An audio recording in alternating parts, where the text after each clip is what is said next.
Welcome to another edition of Native News, your look at crucial issues for Native Americans and non-natives alike.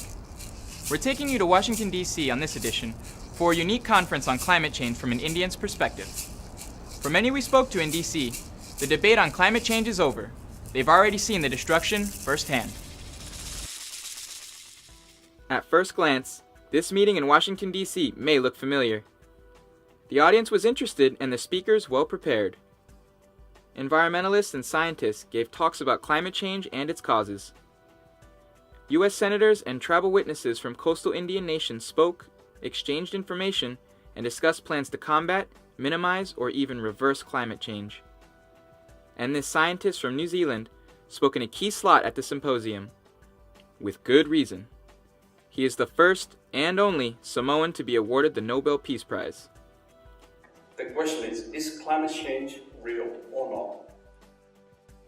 Well, it depends on who you talk to. Because from a scientific perspective, it is real.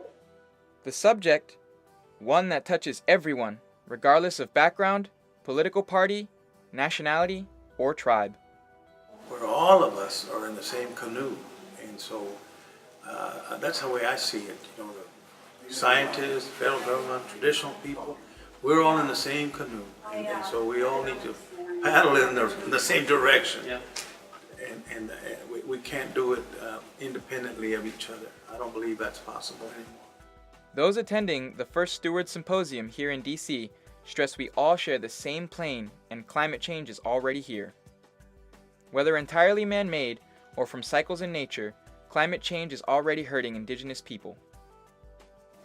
If you looked at the presentation on acidification yesterday by a leading U.S. scientist, you wonder how we're going to make it.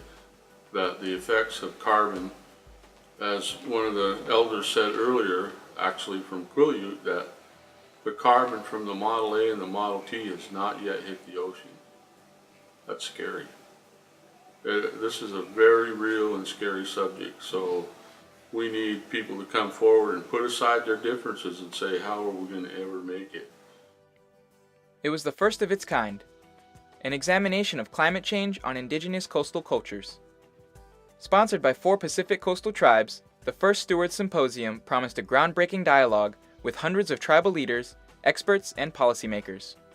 And we at Miccosukee Magazine TV can tell you the event delivered as promised. Yet there was one more amazing thing about this event at the National Museum of the American Indian.